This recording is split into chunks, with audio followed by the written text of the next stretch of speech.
Every founder has the same amount of time in a week, 168 hours. But some feel like they have 40 hours, and some feel like they have 168 hours of work to do. The difference isn't how productive they are, it's how strategic they are about buying back time. Buying back time means outsourcing, automating, or eliminating tasks so you have discretionary time you control. Most founders never do this intentionally. They work until they're exhausted and assume that's just the game. But you can systematically buy back time and reclaim your schedule. Today's guest, Arabella, has built a $20M ARR company while working just 25 hours a week by doing exactly this. Arabella, welcome to Scale Up Stories. Thank you, Sakil. I'm excited to share the mechanics of how founders can reclaim ownership of their time and attention. I want to start with the foundational practice, the time audit. What's a time audit?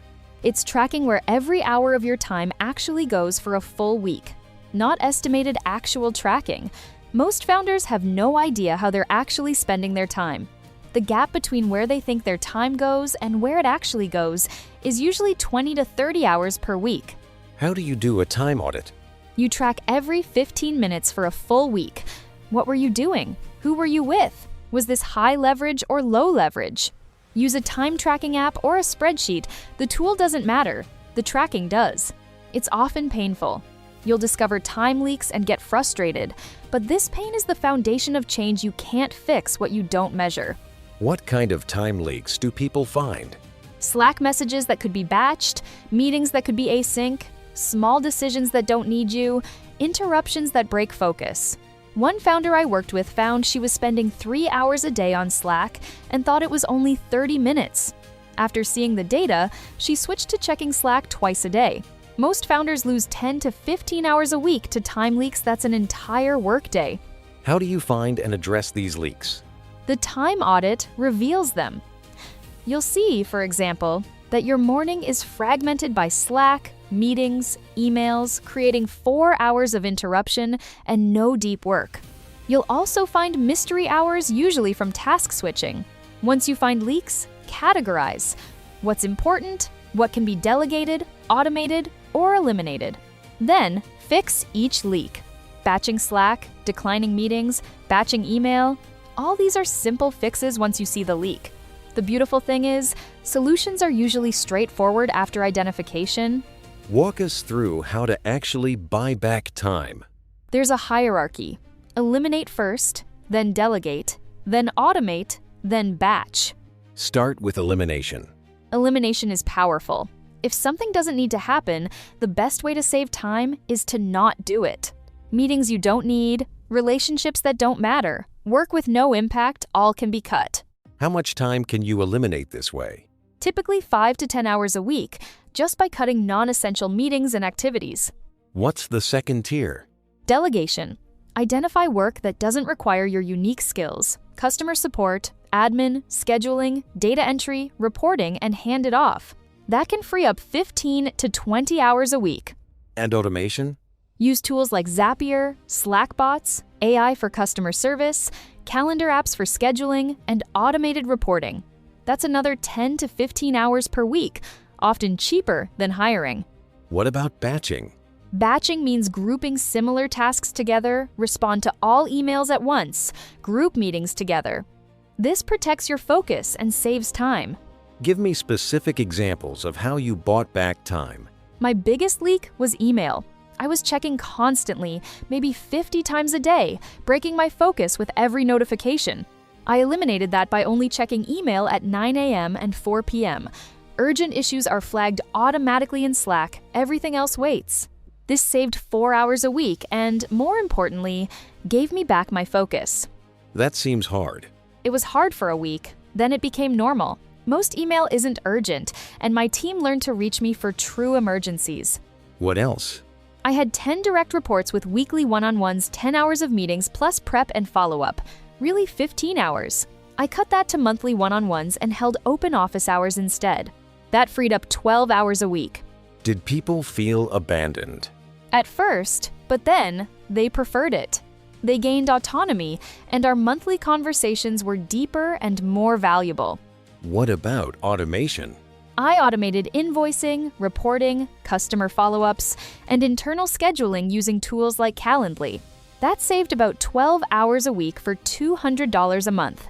So you eliminated 4 hours, delegated 12, automated 12, plus some batching? Exactly. In total, I freed up 30 to 35 hours a week in about 3 months. The key is not to do it all at once. Fix one thing at a time. Let's dig deeper into meetings, because that's where most time gets lost. Meetings are the biggest time thief for most founders, 10 to 15 hours a week, sometimes 20 plus. Prep, follow-up, and remembering what happened make the actual time cost about 1.5x the meeting time. Why do meetings consume so much time? Because meetings are visible work. They feel productive, but they're often not. Many could be async updates or documents instead. I watched a founder spend 45 minutes in a meeting that could have been a 5-minute email. How do you fix the meeting problem? Make meetings rare and intentional. Cancel all recurring meetings that aren't mission critical. Require an agenda for every meeting, keep them short, and make async the default. Most founders can save 5 to 10 hours a week just by canceling unnecessary recurring meetings and batching the rest. You mentioned automation. How do you know what to automate? Look at your time audit for repetitive work, the stuff you do the same way every time. That's what you should automate. Give me examples. Customer onboarding emails, Slack notifications, data collection and reporting, follow-up reminders, internal status updates, payment reminders. All of these can be automated. How much does automation cost? Usually $100, $500 per month for tools, compared to $40, $60K per year to hire someone. Automation is almost always cheaper and more reliable. What's the risk of automation? Automating tasks that require nuance or setting and forgetting without monitoring. You do need to maintain automations, but start small and expand as you build confidence. Delegation is harder than it sounds.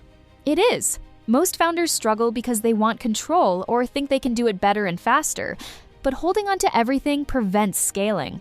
If you're doing work others can do, you're preventing their growth and your own scalability. How do you get past that? Start small. Delegate one task and see how it goes. Build confidence, then delegate more. The first person may be slower or make mistakes, but they improve with time. What's the first thing people should delegate? Something you hate and that requires no special judgment.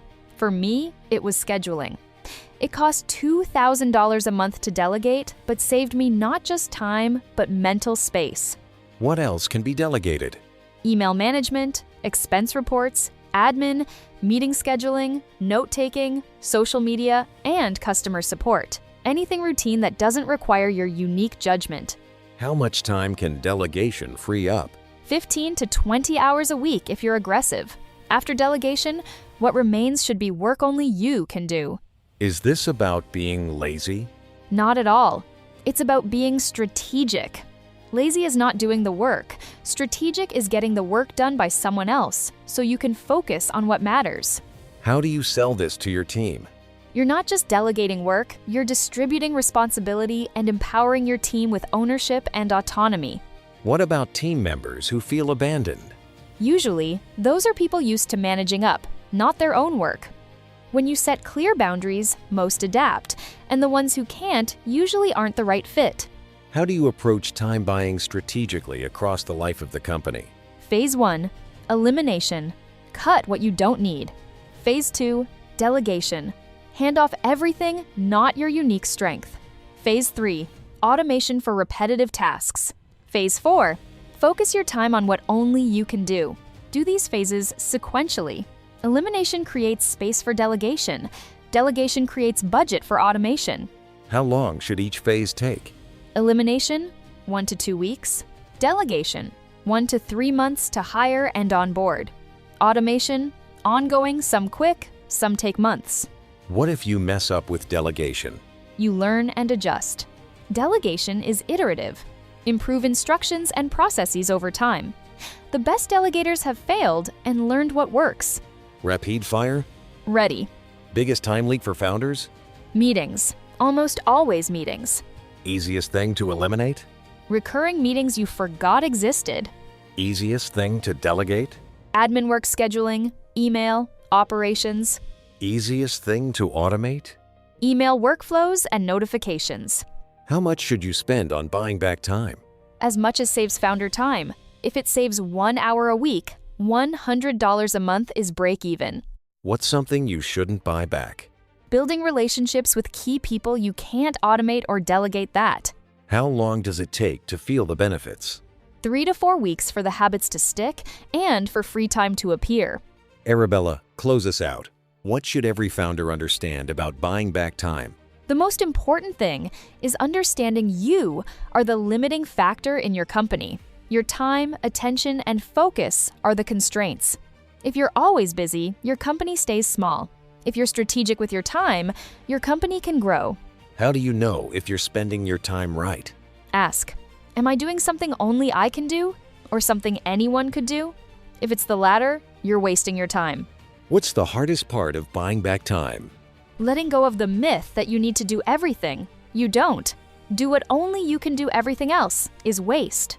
Arabella, thank you for showing us how to reclaim our time. Thank you, Sakil. Founders deserve lives outside their companies. You can build a massive company and still have time for yourself if you're intentional. Everyone listening, do a time audit this week. Identify where your time actually goes, then start buying it back. Eliminate, delegate, automate. Reclaim your schedule and your life. Scale Up Stories is independent, no sponsors, no gatekeeping, just founders talking about what works. If this episode changed how you think about your time, share it with one founder drowning in meetings. Subscribe wherever you listen. Leave a review and check the show notes for links to Arabella's work. Until next time, audit your time, buy back your life.